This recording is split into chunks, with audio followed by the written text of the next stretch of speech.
What's up, guys? Today we are here with my Rivian R1T and we have a Rivian R1S launch edition. Let's take a look at both of them and compare them.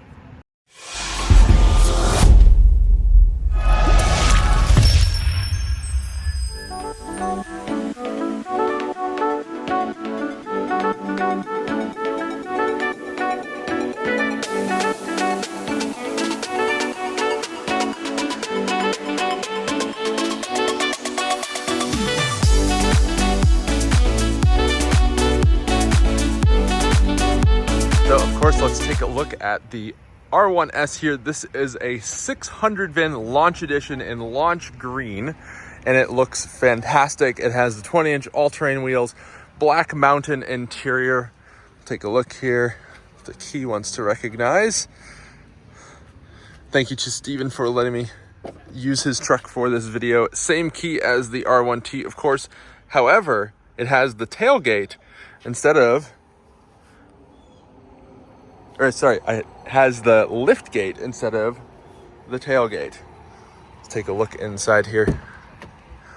So same interior that you're already familiar with from the R1T, of course, but with the black mountain, as I mentioned. So it has the very nice black vegan leather, the greenish accent here, and the same black mountain wood grain as the ocean coast that I have on the R1T. So there's that black mountain as well. Same screens, of course, ocean coast on the R1T. Let's pop the frunks on both of them. They should be the exact same.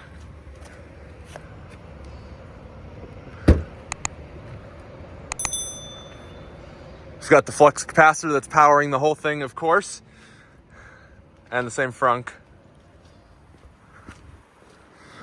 Excuse the R1T being a bit dirty. It's gotten about 250 miles in the past couple days here since I took delivery yesterday. Mine's a little bit emptier, but it is the exact same under the hood. Let's go back to the lift gate of the R1S. So it opens this top here first, so it's a two-part lift gate, and then you press this to release the lower portion. And it actually has a very similar kind of swan neck opening to the tailgate on the R1T, but obviously a little bit smaller. You've got these really nice little channels here for cargo attachments. I actually really wish they put these in the bed of the R1T. Got your 110 outlet and 120 volt outlet, and you've got your air compressor back here, so pretty nicely done as far as that goes.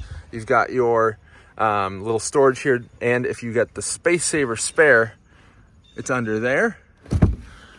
Let's take a look at the R1T. Now on the R1T, being a truck, of course, you have a tailgate. Put that down just like that. And as I mentioned, this has the kind of swan neck hinge system that allows it to come out significantly farther than it would otherwise. We have the tonneau cover.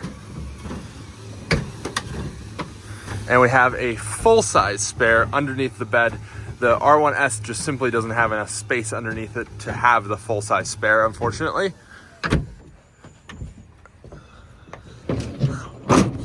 Let's take a look at the back seat next.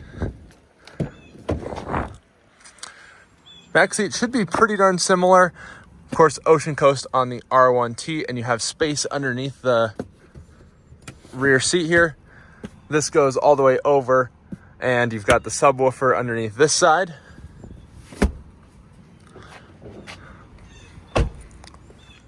And on the R1S, you don't actually have space underneath the seats.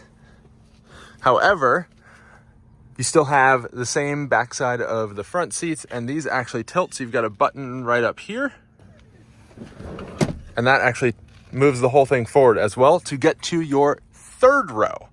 And instead of having a gear tunnel, you do have that third row seating.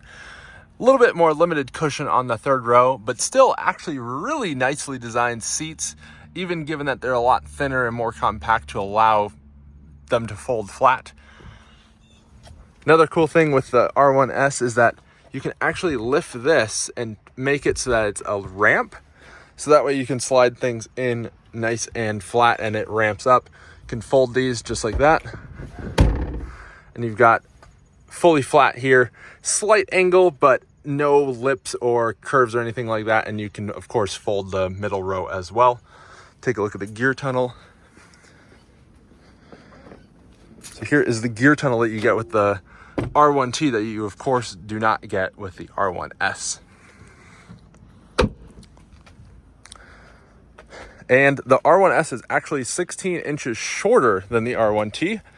A little bit hard to tell here on video, but we're parked, let's see here, pretty closely aligned. Pretty much exactly aligned in the front. But you can see the extra 16 inches there of the R1T compared to the R1S. If you're looking at taillights to taillights, very similar taillights, however. So now I am curious, now that you've seen the R1S and the R1T, which one do you think is the better choice for you? Do you think you'd rather have the truck bed of the R1T, or would you rather have more passenger space, more enclosed space of the R1S?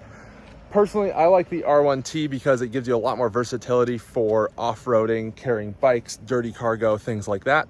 However, the R1S, if you have a family and you need that 7-seat space, well, you don't have a whole lot of choice.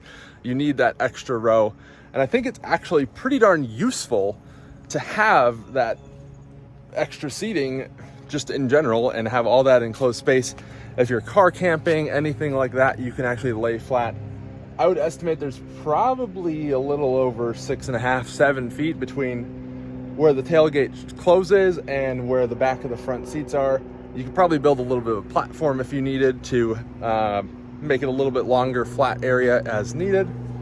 And that way you could actually put a pretty nice bed, nice camping setup. Or you could use the R1T, put a camp tent over the top of the bed and have that option as well. R1T also has more towing capacity at 11,000 pounds versus I believe 7,000 pounds. Don't quote me on that for the R1S. I believe that's just due to different structural changes. R1T also has the ability to get a max battery pack, which is 180 kilowatt hour. That's not available yet, but it is coming. And that's due to the longer wheelbase of the R1T compared to the R1S. The R1S is only available either with the large pack, which is what they're only building right now, or soon the standard pack, which is about 105 kilowatt. The current one right now is 135 kilowatt hour. Anyway, if you're new here, hit the subscribe button, hit the like button. Love to see you around here again. And there's gonna be plenty more Rivian content to come because this is my personal brand new Rivian R1T.